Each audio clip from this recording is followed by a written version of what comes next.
হীরাপুর রাজ্যে আর্জুন তার স্ত্রী মীরাকে নিয়ে থাকত। তার বড় ভাই রোহন অন্য গ্রামে ভাড়া বাসায় থাকত তার স্ত্রী সায়রার সাথে, কারণ সায়রা শ্বশুর ও দেবরের সঙ্গে থাকতে পছন্দ করত না। অন্যদিকে আর্জুন এবং মীরা তাদের অসুস্থ পিতাকে বিপিনচন্দ্র দাকে খুব যত্ন সহকারে দেখাশোনা করত। একদিন রোহন এবং সায়রা হীরাপুর গ্রামে আসে। আর্জুন তার বড় ভাই রোহনকে আন্তরিকভাবে অভ্যর্থনা জানায়। পুরো পরিবার একত্রে আনন্দে ভরপুর। মীরা, আজ আমাদের মন্দিরে যেতে হবে ভগবানের দর্শনের জন্য, কিন্তু তুমি জানোই পিতাজির শরীর কত খারাপ। যদি আমরা যাই এবং কিছু হয়, আমরা কি করব? আরিয়ন, ভাইয়া ও ভাবিও তো এসেছেন। আমরা পিতাজিকে তাদের কাছে রেখে আসতে পারি। একদিনের জন্য তো সমস্যা হবে না, আমরা দ্রুত ফিরে আসব। শুনুন হবি, আমরা মন্দিরে যাচ্ছি। আপনি কি পিতাজির খেয়াল রাখবেন? আমরা দ্রুত ফিরে আসব। কোনো সমস্যা নেই, তোমরা যাত তো, আমরা দেখব। কিছুক্ষণ পর আর্জুন এবং মীরা মন্দিরের উদ্দেশ্যে রওনা হয়। হঠাৎ বিপিনচন্দ্রদা অসুস্থ হয়ে পড়ে। ওরে বড় বউ, শুনছ কি? কি হয়েছে বুড়ো? আমার শেষ সময় আসছে, শরীর ভালো নেই। তাড়াতাড়ি আর্জুন ও মীরাকে ডাকো, আমি তাদের কিছু বলতে চাই।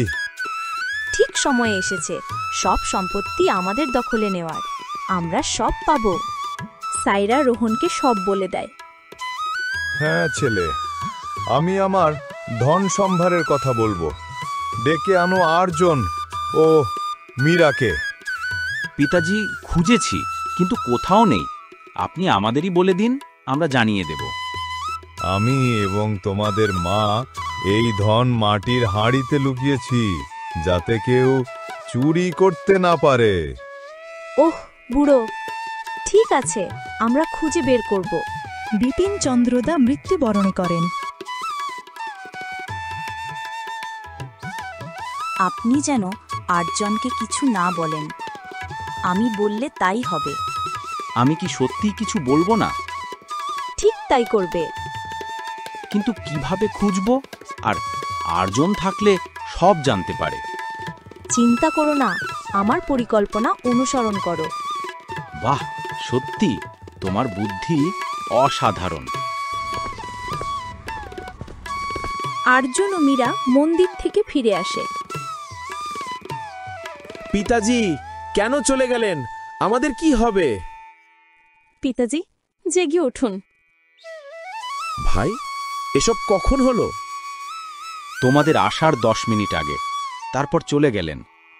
আমাকে ক্ষমা করুন পিতাজি, শেষ মুহূর্তে পাশে থাকতে পারিনি।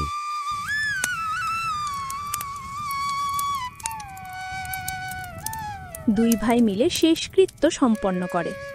একদিন রোহন আর্জুনকে বলে, শোনো ভাই আর্জুন, এখন যেহেতু পিতাজি আর আমাদের মধ্যে নেই, তুমি তোমার স্ত্রী মীরাকে নিয়ে এখান থেকে চলে যাও। কারণ পিতাজি সমস্ত সম্পত্তি এবং এই বাড়ি আমার নামে করে দিয়েছেন, কারণ তার শেষ সময় আমি তার সাথে ছিলাম।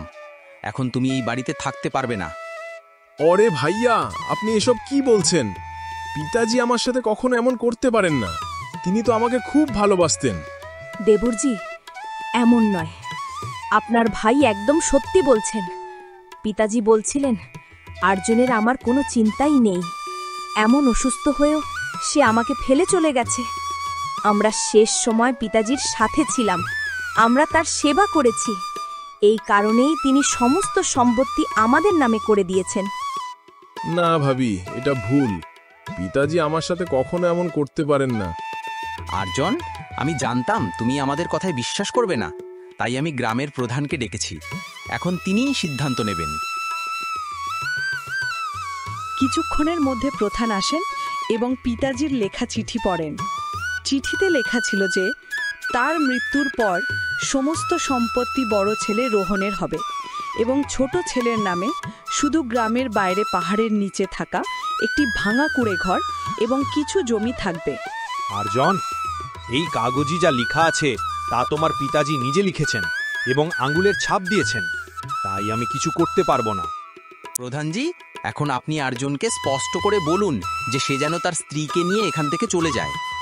ভাইয়া, আপনি কি বলছেন? আপনি তো আমাকে নিজের কাছে রাখতে পারেন। না আর্জন, পিতাজির উইল অনুযায়ী গ্রামের বাইরে ভাঙা কুঁড়েঘর এবং অল্প জমিই তোমার। তুমি সেখানে চলে যাও।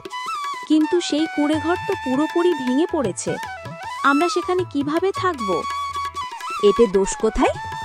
তোমরা যেমন ফল দিয়েছো তেমন ফলই পেয়েছো। আমরা যেমন পিতাজির সেবা করেছি তার ফলও পেয়েছি। আর্জন, এখানে থাকার আর কোনো অধিকার তোমার নেই। তোমাদের চলে যেতেই হবে। চলুন, এখন এই বাড়ি আমাদের নয়। জানি না ভাইয়া ভাবি কেন আমাদের সাথে এমন করলেন। তারা আমাদের কথা একবারও ভাবলেন না। তারপর আরজান এবং মীরা কুঁড়ে ঘরে চলে যায়। একদিন মীরা বাড়ি পরিষ্কার করতে গিয়ে হঠাৎ 4টি মাটির হাঁড়ি খুঁজে পায়। আরজন, তাড়াতাড়ি এসো। কি হয়েছে? কেন চিৎকার করছো? দেখো, পরিষ্কার করতে গিয়ে এই হাঁড়িগুলো পেয়েছি। এখন বুঝতে পারলাম কেন পিতাজি আমাদের এই কুঁড়েঘর দিয়েছিলেন। আমি এখনই প্রধানজিকে সব জানাবো। এরপর গ্রামে খবর ছড়িয়ে পড়ে। একদিন একজন গ্রামবাসী অমিতকে জানায়, তোমার ভাই বিকাশের কুঁড়ে ঘরে 4টি হাঁড়ি ভর্তি সোনার মুদ্রা পাওয়া গেছে। অরে সায়রা, পিতাজি সব হাড়ি ওই কুঁড়ে ঘরে লুকিয়ে রেখেছিলেন। আর্জন, এই সব আমার। পিতাজি আমার জন্যই এই ধন কুঁড়ে ঘরে লুকিয়ে রেখেছিলেন। মানে আপনার আগেই জানা ছিল খাজনার কথা, তবু আমাকে কিছু বলেননি? হ্যাঁ, আমি জানতাম, কিন্তু যদি বলতাম তুমি সেটা নিয়ে নিতে। চলো দেখি। রোহন, তুমি এই ধন নিয়ে যেতে পারবে না। আইন অনুযায়ী এই কুঁড়েঘর আর্জনের, তাই ধনের অধিকারও আর্জনের। প্রধানজি, কাগজপত্র নকল। পিতাজির মৃত্যুর সময় আমরা প্রতারণা করে তার আঙুলের ছাপ নিয়েছিলাম। তার সাহায্যে আমরা সমস্ত জমি জমা আমাদের নামে করেছি। রোহন, তুমি খুব বড় পাপ করেছ। মৃত্যুপথযাত্রী মানুষের আঙুলের ছাপ নিয়ে প্রতারণা করেছ। তোমাকে এর শাস্তি পেতেই হবে। প্রধানজি, ক্ষমা করে দিন। সব আমি করেছি। আমরা খুব বড় ভুল করেছি। মানে পিতাজি আমার প্রতি রাগান্বিত ছিলেন না? তিনি শেষ সময়েও আমাকে ডাকতে চেয়েছিলেন। হ্যাঁ ভাই, পিতাজি তোমার প্রতি কোনো রাগ রাখেননি। শেষ সময়ও তিনি তোমাকে ডাকতে চেয়েছিলেন, কিন্তু আমি লোভে পড়ে ভুল করেছি। আমাকে মাফ করে দাও ভাই। আমি তোমাকে কখনো ক্ষমা করব না। তুমি শুধু পিতাজির নামে নয়, আমার সাথেও বড় প্রতারণা করেছো। তোমার শাস্তি হলো তুমি আমাকে ছেড়ে অনেক দূরে চলে যাও। রোহন এবং সায়রা কিছু না পেয়ে চুপচাপ সেখান থেকে চলে যায়। তো বন্ধুদের, কেমন লাগলো আপনাদের এই গল্প? এমন আরও গল্প শোনার জন্য আমাদের চ্যানেল সাবস্ক্রাইব করুন। ধন্যবাদ।